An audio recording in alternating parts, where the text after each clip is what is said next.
Good morning, नमस्कार। आप सभी का ग्रेविटी पॉइंट में स्वागत है। मैं सुरेश दरदुबे भूगोल की प्रैक्टिस श्रृंखला के 8वें एपिसोड के साथ उपस्थित हूं।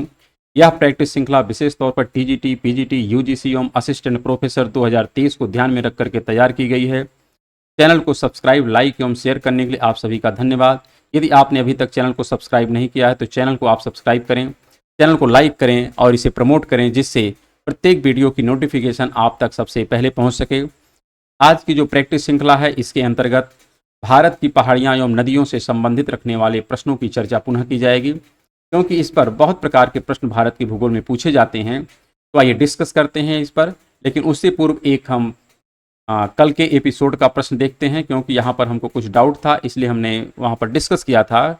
इस पर हम पुनः चर्चा करेंगे। तो यह प्रश्न जो था, निम्नलिखित अपवाह प्रतिरूप किसको प्रदर्शित करता है? तो जो अपवाह प्रतिरूप है, इसमें खास करके अगर हम बात करें कि जो प्रायद्वीपीय भारत की हैं, इसमें प्रश्न था कि प्रायद्वीपीय भारत की जो नदियां हैं, जो पश्चिमी घाट से उतर करके फिर कहाँ मिल जाती हैं, तो कह सकते हैं पश्चिमी घाट से निकल करके यह अरब सागर में जो नदियां गिरती हैं, कम दूरी डिस्टेंस ट्रेवल करती हैं। इन नदियों का जो अपवाह तंत्र है, एक ऐसा है, तो जैसे वृक्ष की टहनियाँ होती हैं उस प्रकार से होता है, अर्थात यह समानांतर टाइप की बनाती हैं। कैसे बनाती हैं? समानांतर टाइप की बनाती हैं। तो इसका आंसर जो हो जाएगा वह हो जाएगा समानांतर अपवाह प्रतिरूप को प्रदर्शित करती हैं। अगले प्रश्न पर चलते हैं। अगला प्रश्न यहाँ पर है, बाबा बूदन की पहाड़ी निम्नलिखित राज्यों में से किसमें स्थित है? अगर इसकी हम चर्चा करें तो कल इस पर तो था, लेकिन वहाँ पर विशेष चर्चा नहीं हो पाई। यहाँ पर हमको यह डिस्कस करना है कि जो महाराष्ट्र, क्या कह सकते हैं, प्रायद्वीपीय भारत है, तो प्रायद्वीपीय भारत में एक है दक्कन का पठार। क्या है? दक्कन का पठार है। और दक्कन के पठार का एक हिस्सा है जो कर्नाटक में है। कहाँ पर है? कर्नाटक में है। तो कर्नाटक में जो इसका पठार है, वहाँ पर भी दो भाग है। कर्नाटक में कर्नाटक का पठार, और कर्नाटक के पठार में इसका जो विस्तार है, एक है मलनाड। क्या है? एक है मलनाड और एक है मैदान। दो पार्ट है। तो जो मैदान वाला पार्ट है, अगर इसमें बात करें तो इसमें दो पठार मिलते हैं। एक है बंगलुरु का पठार, एक है बंगलुरु का पठार, और एक है मैसूर का पठार। कौन सा है? मैसूर का पठार। लेकिन अगर हम बात करें मलनाड की, तो मलनाड एक प्रकार से कह सकते हैं यह पहाड़ी क्षेत्र है। कैसा क्षेत्र है? पहाड़ी क्षेत्र है। और यह देखा जाए तटवर्ती क्षेत्र है। तटवर्ती का तात्पर्य है कि अगर हम कर्नाटक में भी देखें तो कर्नाटक का एक पार्ट ईस्ट हो जाएगा और एक पार्ट वेस्ट हो जाएगा। तो जो ईस्ट वाला है, एक ईस्ट है और एक वेस्ट है। ईस्ट वाले में आपका मैदान है और वेस्ट वाले में कौन है? मलनाड है। और मलनाड कैसा है? यह एक पहाड़ी क्षेत्र है, और इसी में एक पहाड़ी है जिसका नाम है बाबा बूदन की पहाड़ी। क्या नाम है? बाबा बूदन की पहाड़ी है। ये बाबा बूदन की पहाड़ी की जो सबसे ऊंची चोटी है, उसका नाम है कुद्रेमुख। क्या नाम है? कुद्रेमुख। ये आपको ध्यान रखना है। तो कर्नाटक का पठार ये दक्कन के ट्रैप का ही भाग है, या दक्कन के पठार का ही भाग है। लेकिन इस कर्नाटक के पठार का भी दो पार्ट होता है, एक मलनाड है, एक मैदान है। मलनाड आपका पश्चिम में है और मैदान आपका पूरब में है। मलनाड में भी पहाड़ी क्षेत्र हैं और मैदान में ज़्यादातर पठारी क्षेत्र हैं। तो मैदान में बंगलुरु का पठार है और मैसूर का पठार है। लेकिन जो पहाड़ी क्षेत्र है मलनाड वाला, यहाँ पर एक पहाड़ी जिसका नाम है बाबा बूदन की पहाड़ी, और बाबा बूदन की पहाड़ी की सबसे ऊंची चोटी का नाम है कुद्रेमुख। तो यहाँ पर इस पूछे गए प्रश्न का जो आंसर हो जाएगा वो हो जाएगा कर्नाटक, क्योंकि बाबा बूदन की पहाड़ी कर्नाटक में है और इसी की सबसे ऊंची चोटी है जिसका नाम है कुद्रेमुख। अगला प्रश्न यहाँ पर है, निम्नलिखित में से कौन सा पठार दक्षिण मध्य उच्च भूमि का हिस्सा नहीं है? तो यहाँ पर कह रहा है कि दक्षिण मध्य क्या है? दक्षिण मध्य उच्च भूमि का भाग नहीं है। तो इसमें अगर हम बात करें, जो हमारा मेवाड़ है, मालवा है या अरावली है, अरावली फिर क्रम से है, फिर मेवाड़ है, फिर मालवा है, इसके बाद है बुंदेलखंड। क्या है? बुंदेलखंड है। और इन सब के इस तरह से अगर मिलेगा, ये जैसे अरावली इस प्रकार से, मेवाड़ इस प्रकार से, मालवा इस प्रकार से, बुंदेलखंड इधर है। फिर यहाँ मिलता है विंध्याचल। क्या मिलता है? विंध्याचल मिलता है। तो एक प्रकार से जो ये मेवाड़ और मालवा का पार्ट है, यह देखिए हम कह सकते हैं उत्तर और पश्चिम में है। किधर है? उत्तर और पश्चिम में है। तो इस आधार पर ये जो लिखा है कि दक्षिण मध्य उच्च भूमि, तो दक्षिण मध्य का ये पार्ट नहीं है, बल्कि ये किसका पार्ट है, यह उत्तर और पश्चिम का पार्ट है। तो इस आधार पर यहाँ पर जो विकल्प जैसे महाराष्ट्र, तो महाराष्ट्र दक्षिण में है, ये बात ठीक है। विंध्याचल भी दक्षिण में है तुलनात्मक तौर पर। छोटा नागपुर आप देखेंगे इधर मिलेगा, पूर्व में है, लेकिन मालवा जो है यह उत्तर और पश्चिम में मिलता है, इसलिए इस पूछे गए प्रश्न का आंसर हो जाएगा बी। अगले प्रश्न की तरफ हम चलते हैं। अगला प्रश्न है, भारत में नहर सिंचित क्षेत्रों में कृषिगत भूमि का लवणीय भूमि में बदलने का मुख्य कारण है। तो यहां पर हम कह सकते हैं अनियंत्रित सिंचाई प्रणाली है। क्या है, अनियंत्रित सिंचाई प्रणाली है, जिसके परिणाम स्वरूप यहां पर जो भूमि हो चुकी है वह कैसी हो गई है, तो वह रेह हो गई है, ऊसर हो गई है और कल्लर हो गई है। ये जो मृदा है यह एक प्रकार से कह सकते हैं क्षारीय है। कैसी है, क्षारीय है। और यह क्यों हो गया, क्योंकि यहाँ पर हम लोगों ने अनियंत्रित तरीके से सिंचाई की। तो जहाँ जहाँ से नहरें गुजरी हैं वहाँ पर नहरों से हम लोगों ने अनियंत्रित तरीके से सिंचाई किया। परिणाम ये निकला कि वहाँ की भूमि रेह, ऊसर और कल्लर हो गई है, अर्थात अत्यधिक सिंचाई हमने किया है, जिसका परिणाम है कि यहाँ की मृदा लवणी हो गई है, बंजर हो गई है। अगले प्रश्न की तरफ हम लोग चलते हैं। अगला प्रश्न है, निम्नलिखित कथनों का परीक्षण करते हुए दिए गए कूट से सही उत्तर को चुनिए। यहाँ पर आपको चेक करना है कि रिहंद बांध सोन नदी की सहायक नदी पर स्थित है। फिर अगला यहाँ पर लिखा है हीराकुंड बांध महानदी पर स्थित है। तो रिहंद बांध सोन नदी की सहायक पर है, ये बात तो ठीक है। आपको क्या करना है, कूट से सही उत्तर का चयन करना है, यही करना है, सही उत्तर का चयन करना है। फिर हीराकुंड बांध किस पर है, तो हीराकुंड बांध आप देख सकते हैं यह महानदी पर है। और यहाँ पर तुंगभद्रा, अच्छा इसमें बताना है कौन सा विकल्प सही उत्तर है, मतलब कौन सा यहाँ पर लिखना चाहिए था, थोड़ा सा नहीं है, क्या लिखना चाहिए था, नहीं है, ऐसा कर लीजिए, नहीं है, क्योंकि सब सही है। रिहंद बांध पे ये तो सही ही है, इसमें कोई डाउट नहीं है। हीराकुंड बांध महानदी पर ये भी सही है। कोसी नदी बिहार का शोक है, ये भी सही है। तो इसमें एक ही विकल्प गलत है और वो ये है तुंगभद्रा, क्योंकि तुंगभद्रा जो है आंध्र प्रदेश और कर्नाटक का है। किसका है, आंध्र प्रदेश और कर्नाटक है। लेकिन यहाँ पर विकल्प क्या दिया है, तमिलनाडु दिया है, तो इसलिए यह विकल्प सही नहीं है। बाकी सब विकल्प सही हैं, तो ध्यान रखिएगा यहाँ पर सही उत्तर नहीं है, हमको इसी के अनुसार जवाब देना था, लेकिन यहाँ पर कुछ टाइपिंग मिस्टेक है, तो इसको हम करेक्ट कर देते हैं, यहाँ पर नहीं है। और इतना ही नहीं, अगर हम तुंगभद्रा की बात करें तो तुंगभद्रा जो है कृष्णा की सहायक है। किसकी सहायक है, कृष्णा नदी है। कृष्णा नदी की ही अगर हम दो तट देखे हैं, एक तट इधर का है तो एक तट इधर का है, और चूंकि इधर फ्लो हो रहा है तो यह लेफ्ट है या राइट है, और राइट में ही आपकी है तुंगभद्रा। कौन सी है, तुंगभद्रा है। और इसी तुंगभद्रा पर जो परियोजना है उसका नाम है तुंगभद्रा परियोजना, जो आंध्र प्रदेश और कर्नाटक के राज्य की संयुक्त परियोजना है। इसको आपको ध्यान रखना है, और विशेष चर्चा हम कृष्णा नदी पर आगे करेंगे, इसमें प्रश्न भी शामिल किए गए हैं। अगला प्रश्न है, नर्मदा तापी द्रोणी निम्नलिखित राज्यों में किन से होकर के गुजरती है। ये जो नर्मदा तापी है इसके विषय में पूछ रहा है। नर्मदा तापी द्रोणी निम्नलिखित राज्यों में से किन से होकर के गुजरती है। तो यहाँ पर आप देख सकते हैं, चाहे हम नर्मदा की बात करें चाहे तापी की बात करें, ये दोनों नदियाँ अगर हम यहाँ पर चर्चा करें तो मध्य प्रदेश से निकलती हैं, महाराष्ट्र होकर के जाती हैं। लेकिन अगर नर्मदा की बात करें तो नर्मदा में कुछ क्षेत्र गुजरात का भी आता है, कुछ क्षेत्र गुजरात का भी आता है। लेकिन अगर तापी की बात करें तो तापी में केवल मध्य प्रदेश आता है और महाराष्ट्र आता है। क्या आता है, महाराष्ट्र आता है। तो चूंकि यहाँ पर प्रश्न दोनों से है, नर्मदा और तापी लिखा है ना कि नर्मदा तापी द्रोणी निम्नलिखित राज्यों में किन से होकर के गुजरती है, तो केवल अगर नर्मदा की बात करते तो मध्य प्रदेश है, गुजरात है और महाराष्ट्र है। लेकिन तापी की बात करें तो यह मध्य प्रदेश और महाराष्ट्र है। तो ऐसे में कॉमन जो विकल्प मिल जाता है मध्य प्रदेश और महाराष्ट्र मिल जाता है, अर्थात इसका आंसर हो जाएगा पहला।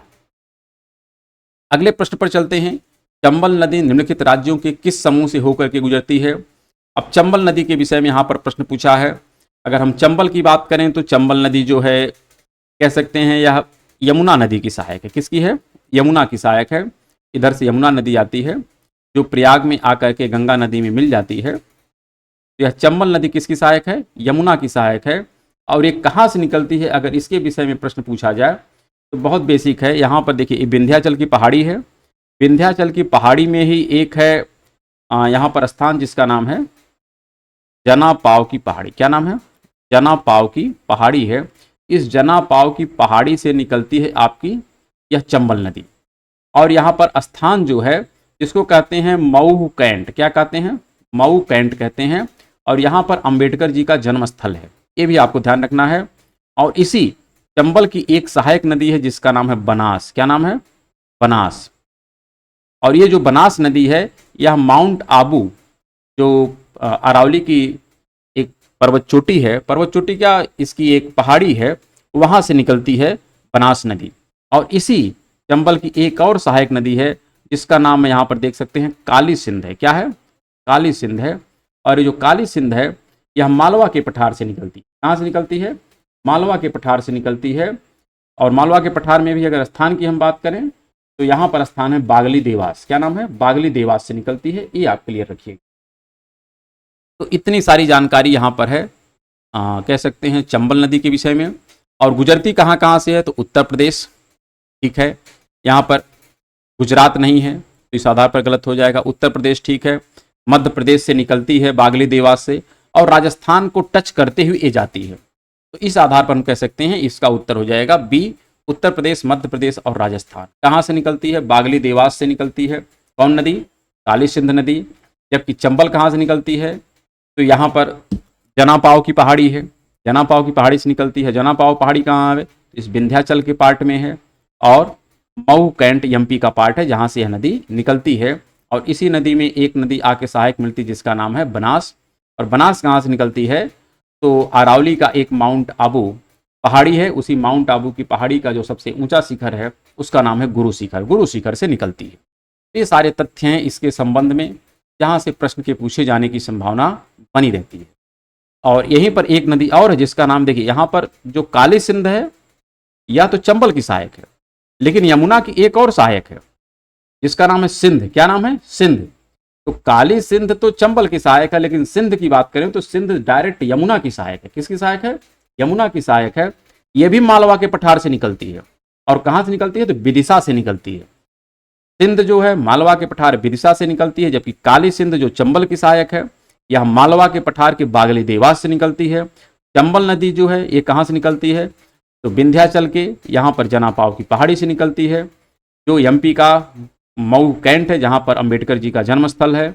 और इसी चंबल की एक सहायक जिसका नाम है बनास, ये कहाँ से निकलती है? तो गुरु शिखर के, तो मतलब हाँ माउंट आबू के गुरु शिखर से निकलती है। इस प्रश्न का आंसर हो जाएगा बी। अगले प्रश्न पर हम लोग चलते हैं। अगला प्रश्न है भारतीय प्रवाल शैलों का अनुमानित जो क्षेत्र ये कितना है? तो ध्यान रखिएगा इसका जो अनुमानित क्षेत्र है 2383.87 वर्ग किलोमीटर है। और यह कहाँ कहाँ पे पाया जाता है? तो जो प्रवाल से संबंधित क्षेत्र हैं ये लक्षद्वीप में है। कहाँ पर है? लक्षद्वीप है। मन्नार की खाड़ी है। कहाँ पर है? मन्नार की खाड़ी है। फिर गल्फ की खाड़ी है, यहाँ पर भी पाए जाते हैं, गल्फ की खाड़ी में पाए जाते हैं। साथ में जो अंडमान निकोबार है, अंडमान निकोबार में भी यह संरचनाएं पाई जाती हैं। तो हम कह सकते हैं इन सब का सम्मिलित जो क्षेत्रफल है वह 2383.87 वर्ग किलोमीटर है। अगले प्रश्न पर चलते हैं। अगला प्रश्न है भारत में कुल भूमि का कितना प्रतिशत भूकंपीय खतरे के लिए अति संवेदनशील है? तो यहाँ पर जो आंसर हो जाएगा वो हो जाएगा 59%, क्योंकि भारत का अधिकांश भाग भूकंपीय पेटी से संबंध रखता है। तो जितने यहाँ पर रेड हैं या फिर कह सकते हैं हल्का यहाँ पर पिंक कलर है, तो ये सब पार्ट जो हैं भूकंपीय क्षेत्र से प्रभावित है। बाकी जो एकदम जो लाइट कलर है यहाँ पर ये भूकंपीय पेटी नहीं है, तो इनका एरिया बहुत कम है। लेकिन भूकंपीय पेटी के अंतर्गत कितना एरिया आता है? तो लगभग 59% भारत का क्षेत्र जहाँ पर भूकंपीय खतरे बने रहते हैं। इसका आंसर हो जाएगा ए, पहला। अगले प्रश्न की तरफ चलते हैं। अगला प्रश्न है तापी नदी का सोर्स कहाँ पर है? अब यहाँ पर ध्यान रखिएगा, दो नदी है, एक का नाम है नर्मदा, एक का नाम है तापी। अगर हम इन दोनों के विषय में चर्चा करें तो यहाँ पर देखिए बीच में एक पहाड़ी है। क्या है? एक पहाड़ी है। इस पहाड़ी का नाम है सतपुड़ा। क्या नाम है? सतपुड़ा। तो सतपुड़ा की जो पहाड़ी है, यह सतपुड़ा की पहाड़ी 3 राज्यों में फैली हुई। कितने राज्यों में फैली है? 3 राज्यों में। जो गुजरात में फैली है, कहाँ पर? गुजरात में। यहाँ पर जो इसका पार्ट है इसका नाम है राजपीपला। क्या नाम है? राजपीपला। ये क्लियर रखिएगा। इसी सतपुड़ा का जो पार्ट मध्य प्रदेश में है वहां पे इसका नाम है, आप कह सकते हैं महादेव। क्या है? महादेव। महादेव कहाँ है? मध्य प्रदेश में। और जो छत्तीसगढ़ में है, छत्तीसगढ़ में इसका जो नाम है उसका नाम है मैकाल। क्या नाम है? मैकाल पर्वत। तो ध्यान रखिएगा, चाहे मैकाल हो, चाहे महादेव हो, चाहे राजपीपला है, ये सब सतपुड़ा के ही पार्ट हैं। और मैकाल की ही सबसे ऊंची चोटी है जिसका नाम है माउंट, यहाँ पे हम अमरकंटक है। क्या है? अमरकंटक। अमरकंटक इसी सतपुड़ा का जो मैकाल पर्वत है इसी की सबसे ऊंची चोटी है। और यहीं से 3 नदी निकलती है, एक उत्तर की तरफ जाती है सोन, एक इधर जाती है जिसका नाम नर्मदा, और एक इधर जाती है जिसका नाम है महानदी। तीनों के स्थान के विषय में हम लोग कल चर्चा किए थे। लेकिन जो महादेव का ये पहाड़ है जो मध्य प्रदेश में है, इसके भी 2 पार्ट हैं। इसके भी 2 पार्ट हैं। एक का नाम है बेतुला का पठार। क्या है? बेतुल का पठार। और एक है यहां पर जिसको कहते हैं पंचमढ़ी। क्या कहते हैं? पंचमढ़ी। अगर हम बात करें पंचमढ़ी की, तो पंचमढ़ी आपका उत्तर में मिलेगा और बेतुल का पठार दक्षिण में मिलेगा। और इसी बेतुल के पठार, ध्यान रखिएगा, इसी बेतुल के पठार की जो सबसे ऊंची चोटी है उसका नाम है ग्वालीगढ़। क्या नाम है? ग्वालीगढ़। ऐसा भी प्रश्न पूछा जाता है, बेतुल के पठार की जो सबसे ऊंची चोटी उसका नाम है ग्वालीगढ़। और पंचमढ़ी जो है, जो सतपुड़ा के महादेव का पार्ट है, इसकी जो सबसे ऊंची चोटी है इसका नाम है धूपगढ़। क्या नाम है? धूपगढ़। और धूपगढ़ जो है यह पूरे सतपुड़ा की सबसे ऊंची चोटी है। धूपगढ़ सतपुड़ा की सबसे ऊंची चोटी है, साथ में महादेव के पंचमढ़ी की सबसे ऊंची चोटी है। और इसी बेतुल के पठार से, ध्यान रखिएगा, यहीं पर बेतुल के पठार में है बेतुल जिला। क्या नाम है? बेतुल जिला। इसी बेतुल जिले में स्थित है जिसका नाम है यहाँ पर मुलताई। क्या नाम है? मुलताई। इस मुलताई नगर के पास से, मुलताई नगर के पास से जो नदी निकलती है उसका नाम है तापी। क्या नाम है? तापी। तो मुलताई से ही निकलती है, लेकिन इसके विषय में आपको पूरा सतपुड़ा का ज्ञान होना चाहिए।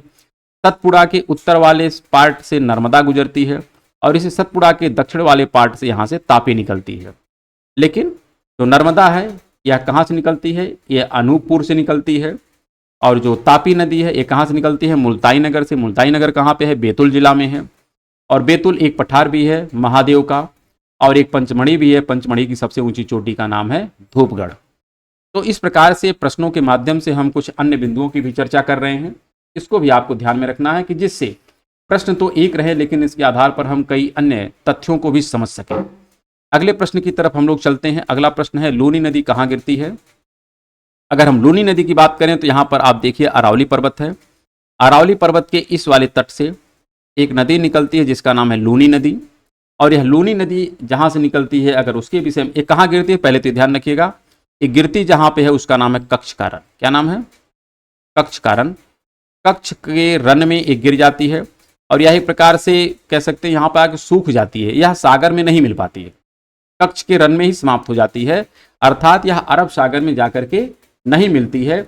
लेकिन अगर पूछा जाए कहाँ से निकलती है तो यह अरावली के इस वाले सेक्शन से निकलती है। यहाँ पर जो स्थान है इसका नाम है नाग पहाड़ी। क्या नाम है? नाग पहाड़ी। और नाग पहाड़ी अरावली का ही पार्ट है। और कहाँ पर है? तो अजमेर में है। कहाँ पर है? अजमेर में है। तो अजमेर में नाग पहाड़ी से आपकी लूनी नदी निकलती है और इसी लूनी नदी के ही मार्ग में पड़ती है एक झील जिसका नाम है पुष्कर झील। क्या नाम है? पुष्कर झील। पुष्कर झील इसी लूनी नदी के मार्ग में पड़ता है, ये भी आपको तथ्य याद रखना है। और लूनी नदी की कई सहायक नदियां हैं जिसका नाम है बांदी, सुकरी, जवारी। क्या नाम है? बांदी, सुकरी और जवादी, 3 नदियां हैं और क्रम से हैं। यहाँ पर बांदी है, फिर सुकरी है, फिर तीसरी जो है जवादी है। क्या नाम है? जवादी। 3 नदियां हैं। और वहीं पर जो यहाँ पर एक है माउंट आबू का पर्वत। माउंट आबू के पर्वत से एक नदी तो चली जाती है जो चंबल में मिल जाती है जिसका नाम है बनास, और एक नदी है जो इधर आके मिल जाती है, इसका नाम है पश्चिमी बनास। क्या नाम है? पश्चिमी बनास। पश्चिमी बनास, ये ध्यान रखिएगा। पश्चिमी बनास जो है ये किसमें मिलती है? लूनी में मिलती है। और ये भी कहाँ से निकलती है? माउंट आबू से ही निकलती है। तो माउंट आबू से 2 नदी निकलती है, एक का नाम है पश्चिमी बनास, एक का नाम बनास। बनास जो है वह चंबल में मिलती है और पश्चिमी बनास किसमें मिलती है? तो लूनी नदी में मिलती है। और लूनी नदी कहाँ से निकलती है? नाग पहाड़ी अजमेर से निकलती है और इसी के मार्ग में पड़ता है पुष्कर झील। और इस लूनी नदी की 3 सहायक नदियां हैं, बांदी, सुकरी और जवादी। यह लूनी नदी कहाँ पे जाके गिरती है? तो कच्छ के रन में यह अपना जल गिराती है।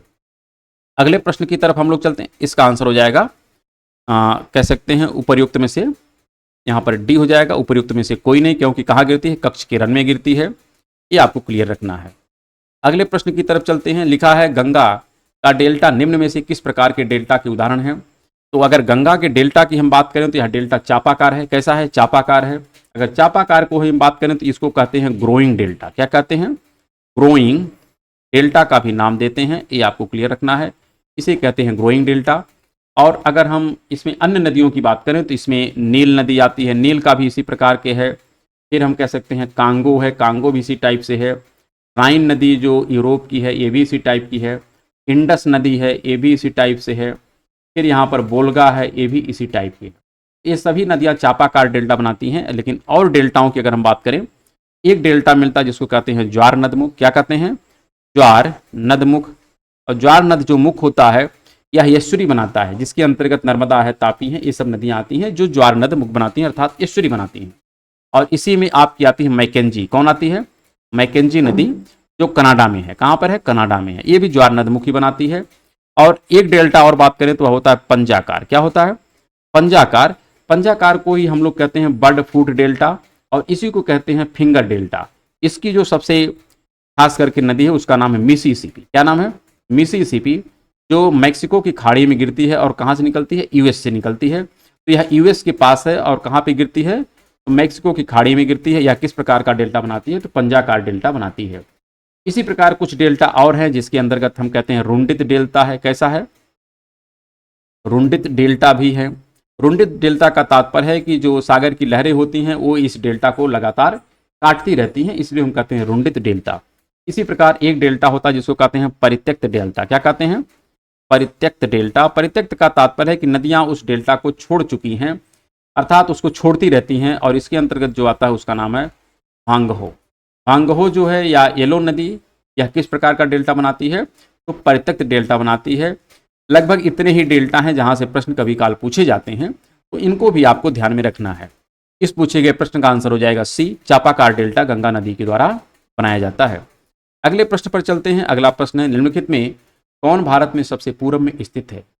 भारत में जो सबसे पूर्व में स्थित स्थान है, इन दिए गए विकल्पों में हम उसकी चर्चा कर रहे हैं, क्योंकि यहाँ पर विकल्प हैं। विकल्पों में क्या है, नीलगिरी की पहाड़ी है, तो नीलगिरी आप यहाँ पे देख सकते हैं, जो कह सकते हैं यह 3 राज्यों के बॉर्डर पे मिलती है कभी काल। तो केरला है, कर्नाटका है और तमिलनाडु है। सतमाला है जो महाराष्ट्र में मिलती है। मैकाल है, मैकाल की अभी हमने चर्चा किया है कि वह इसी सतपुड़ा का पार्ट है जो आपका छत्तीसगढ़ में है। कहाँ पे है, छत्तीसगढ़ में है। और फिर महादेव की भी बात किया है, महादेव की जो पहाड़ी है वह आपका इसी मध्य प्रदेश में है। कहाँ पे है, मध्य प्रदेश में है। तो इन सभी में जो सबसे पूर्व में स्थित है वो कौन है, मैकाल। कौन है, मैकाल है। तो इसलिए इस पूछे गए प्रश्न का आंसर हो जाएगा मैकाल पहाड़ी। मैकाल सबसे पूर्व में है। बाकी उसके पश्चात आप देख सकते हैं महादेव है। फिर उसके बाद आप देख सकते हैं यहाँ पर नीलगिरी आ जाएगी, और सबसे पश्चिम में जो आएगा उसका नाम है सतमाला। सतमाला, अजंता, बालाघाट, कलसुबाई, ये सब कहाँ पे हैं, महाराष्ट्र में है। अगला प्रश्न यहाँ पर, भारत का सबसे बड़ा प्राकृतिक भौगोलिक हिस्सा कौन सा है। तो भारत को 4 भौगोलिक प्रदेशों में बांटा जाता है। एक उत्तर का पहाड़ी क्षेत्र होता है, एक उत्तर का विशाल मैदान होता है, एक आपका प्रायद्वीपीय पठार होता है, और एक तटवर्ती तथा द्वीपीय राज्य होते हैं। तटवर्ती और द्वीपीय राज्य होते हैं या क्षेत्र होते हैं। तो सबसे ज्यादा क्षेत्र किसका है, दक्कन के ट्रैप, दक्कन के पठार का है, दक्कन के प्रायद्वीप का है। तो प्रायद्वीपीय भारत का यहाँ पर एरिया सबसे ज़्यादा है, और लगभग यह एरिया मिलता है 16 लाख वर्ग किलोमीटर मिलता है, जिसका एरिया सबसे ज़्यादा है। विशाल मैदान की बात करें तो दूसरे नंबर पर यही आता है, इसका एरिया 7.5 लाख स्क्वायर किलोमीटर है। अगर हम उत्तर के पर्वतीय क्षेत्र की बात करें तो इसका एरिया करीब करीब 5 लाख स्क्वायर किलोमीटर मिलता है। और सबसे कम क्षेत्र किसका मिलेगा, तो जो तटवर्ती और द्वीपीय क्षेत्र उसका क्षेत्र सबसे कम मिलेगा। अर्थात इस पूछे गए प्रश्न का आंसर हो जाएगा प्रायद्वीपीय पठार का एरिया सबसे ज्यादा है, करीब करीब 16 लाख वर्ग किलोमीटर है। अगले प्रश्न की तरफ चलते हैं। अगला प्रश्न है, निम्नलिखित नदियों में कौन गोदावरी की सहायक नदी है। तो गोदावरी की सहायक नदी नहीं है। अब यहाँ पर आप देख सकते हैं कि जो गोदावरी नदी है एक कहाँ से निकलती है। तो सबसे पहला तो आपको यही याद रखना है कि यह गोदावरी नदी जो है कहाँ से निकलती है, तो यहाँ पर कलसुबाई है। देखिए यहाँ पर आप देखेंगे महाराष्ट्र में तो सतमाला है, अजंता है, बालाघाट है, कलसूबाई। तो कलसूबाई के पास में ही, कलसूबाई की एक पर्वतीय क्षेत्र है और यहाँ पर है त्रियंबक का पठार। क्या है? त्रियंबक का पठार है। और त्रियंबक का पठार कहाँ पे है? तो महाराष्ट्र के नासिक में है। कहाँ पर है? महाराष्ट्र के नासिक में है, ये आपको क्लियर रखना है। तो महाराष्ट्र के नासिक में कलसूबाई की पहाड़ी है और इसी की एक कह सकते हैं श्रृंखला है जिसका नाम है त्रियंबक का पठार। और त्रियंबक के पठार से ही निकलती है आपकी गोदावरी नदी। और गोदावरी नदी जब आगे बढ़ती है तो इसकी कई सहायक नदियां हैं। कुछ सहायक नदियां इसके लेफ्ट से मिलती हैं तो कुछ राइट से मिलती है। राइट से केवल एक ही नदी मिलती है, बाकी सभी नदियां किधर से हैं? तो सभी नदियां इसके लेफ्ट से मिलती हैं। ये लेफ्ट साइड है और ये राइट साइड है। अगर हम लेफ्ट की बात करें तो लेफ्ट में कई नदियां हैं, इसके अंतर्गत आती है प्राणहिता है। क्या है? प्राणहिता है। फिर यहाँ पर पेनगंगा है, पेनगंगा है, वर्धा है, वेनगंगा है, कई नदियां हैं, वेनगंगा है। तो यह जो कह सकते हैं पेनगंगा है, फिर वर्धा है, वेनगंगा है, ये सब नदियां मिलकर के एक नदी बना देती है, उसका नाम है प्राणहिता। इधर से एक नदी प्राणहिता है। फिर यहाँ पर जो मिलती है इंद्रावती, सबरी, सिलेरू, ये सब इसी की पार्ट है। इंद्रावती है, सबरी है, सिलेरू है। ये जितनी नदियों की चर्चा हम कर रहे हैं ये सब नदियां इसके लेफ्ट से मिलती हैं। किधर से मिलती हैं? लेफ्ट से। तो मेन तो प्राणहिता है। प्राणहिता में 3 नदियां मिलती हैं, पेनगंगा, वर्धा, वेनगंगा। फिर उसके बाद प्राणहिता के बाद इंद्रावती है, सबरी है, सिलेरू है। ये सभी नदियां इसके लेफ्ट साइड से मिलती हैं। और राइट से जो नदी मिलती है उसका नाम है मंजरा। क्या नाम है? मंजरा। ये सभी नदियां गोदावरी की सहायक नदियां हैं। और देखा जाए तो प्रायद्वीपीय भारत की यह सबसे लंबी नदी है। प्रायद्वीपीय भारत की अगर सबसे लंबी नदी की बात किया जाए तो कौन सी है? गोदावरी है। यहाँ पर प्रश्न है कि सहायक नदी कौन सा नहीं है? तो मंजरा तो है ही है, क्योंकि मंजरा इसके राइट से मिल रही है। प्राणहिता भी है, प्राणहिता ये देख रहे हैं ऊपर की तरफ है। फिर यहाँ पर पेनगंगा है, पेनगंगा भी यहाँ पर है। माही नहीं है, क्योंकि माही जो एक नदी है यह ऐसे मध्य प्रदेश से ही निकलती है और फिर यहाँ पर गुजरात के तट के पास जाके समाप्त हो जाती है। यही जो माही नदी है यह कर्क रेखा को 2 बार काटती है। क्या करती है? कर्क रेखा को 2 बार काटती है। और इस पे प्रश्न खूब पूछा जाता है, कर्क रेखा को 2 बार काटने वाली नदी का नाम क्या है? उसका नाम है माही नदी। तो यहाँ से भी प्रश्न आते हैं, अर्थात इस पूछे गए प्रश्न का आंसर हो जाएगा डी, क्योंकि माही नदी ही गोदावरी की सहायक नहीं है। अगले प्रश्न पर चलते हैं। अगला प्रश्न है, भारत में निम्नतम स्थान कुट्टनाड स्थित है। वैसे अगर पूरे विश्व का सबसे निम्नतम स्थान की बात करें तो वहाँ पर आता है मारियाना गर्त। क्या है? मारियाना गर्त है। मारियाना गर्त सबसे लोवेस्ट पॉइंट है और यह प्रशांत महासागर में पाया जाता है। और प्रशांत महासागर के भी पूर्वी भाग में पाया जाता है कि पश्चिमी भाग में। तो प्रशांत महासागर अगर हम बात करें तो यह ध्यान रखिएगा यह एशिया वाले के पास पाया जाता है। एशिया का पूर्वी है लेकिन प्रशांत का पश्चिमी है। आप ध्यान रखिएगा प्रशांत के पश्चिमी में मारियाना ट्रेंच पाया जाता है। लेकिन यहाँ पर जो कुट्टनाड है जो भारत का सबसे लोवेस्ट पॉइंट है, इसके विषय में यहाँ पर प्रश्न है। तो इसका जो आंसर हो जाएगा सी हो जाएगा। ये कहाँ पर है? केरल में है। तो केरल में स्थित है कुट्टनाड। यहाँ के प्रश्न को भी ध्यान रखिएगा। इसी प्रकार अगला प्रश्न है, पालकोंडा पहाड़ी, जवादी पहाड़ी, कैमूर पहाड़ियाँ और राजगीर पहाड़ियाँ, इन सब पर प्रश्न पूछा है कि कौन सा सुमेलित नहीं है। तो हमको देखना होगा कि कौन सा सुमेलित है, कौन सा नहीं है। अगर हम बात करें कि ऐसे अगर हमारा प्रायद्वीपीय भारत है तो इधर का जो सेक्शन है जिसको कहते हैं पूर्वी घाट, पूर्वी घाट में भी अगर हम नीचे से उत्तर की तरफ चलें ऐसे तो यहाँ पर 3 पहाड़ी है। एक का नाम है पालनी। क्या नाम है? पालनी। एक का नाम है स्यवराय, एक का नाम है जवादी। ये 3 जो पहाड़ियाँ हैं, ये तीनों पहाड़ियाँ कहाँ पर है? तमिलनाडु में। ये ध्यान रखना है। इसके बाद अगर हम बात करें तो यहाँ पर मिलता है पालकोंडा, फिर है वोलिकोंडा। क्या नाम है? वोलिकोंडा। फिर है नल्ला मलाई। क्या है? नल्ला मलाई। अन्ना मलाई नहीं है, ध्यान रखिएगा, ये नल्ला मलाई है। यह नल्ला मलाई, पालकोंडा, वोलिकोंडा, ये देखिए क्रम से हैं, साउथ टू नॉर्थ सब हैं, ऐसे क्रम से हैं। और ये तीनों जो पहाड़ियाँ हैं ये कहाँ पर हैं? आंध्र प्रदेश। कहाँ पर हैं? आंध्र प्रदेश। तो इस अनुसार आप मिलान कर सकते हैं। पालकोंडा कहाँ पर है? आंध्र प्रदेश में, ये बात ठीक है। जवादी कहाँ पे है? तो जवादी आप पार्ट देख रहे हैं तमिलनाडु का है। कहाँ पर है? तमिलनाडु का है। तो यह महाराष्ट्र लिखा है, इस आधार पर क्या हो गया? गलत हो गया। फिर कैमूर पहाड़ी की बात करें तो कैमूर जो पहाड़ी है वह विंध्याचल का पार्ट है। अगर विंध्याचल की हम बात करें तो विंध्याचल का जो विस्तार होता है ये कहाँ से होता है? गुजरात में एक हिल है जिसका नाम है जोबत हिल। ये जोबत हिल है गुजरात में। यहाँ से विंध्याचल की पहाड़ी की शुरुआत होती है और यहाँ पर जो है इसका नाम है कैमूर हिल। क्या नाम है? कैमूर हिल है। और कैमूर हिल एक प्रकार से 3 राज्यों की सीमा पर बनता है। यहाँ पर यूपी भी आता है, यहाँ पर बिहार भी आता है और यहाँ पर एमपी भी आता है। क्या आता है? एमपी आता है। तो इस आधार पर हम कह सकते हैं कैमूर हिल के विषय में जो मध्य प्रदेश दिया है यह ठीक है, कोई इसमें डाउट नहीं है। लेकिन जवाबी पूर्णतः गलत है, क्योंकि यह महाराष्ट्र में नहीं बल्कि कहाँ पर है? तमिलनाडु में है। और राजगिर की जो पहाड़ी है वो कहाँ पर है? बिहार में। ये भी पूरी तरीके से सत्य है। तो इस पूछे गए प्रश्न का जो उत्तर हो जाएगा वो हो जाएगा बी। इसी के साथ आज की प्रैक्टिस है इसको हम समाप्त करते हैं। कल हम लोग पुनः नेक्स्ट एपिसोड में मिलते हैं। तब तक के लिए नमस्कार, धन्यवाद।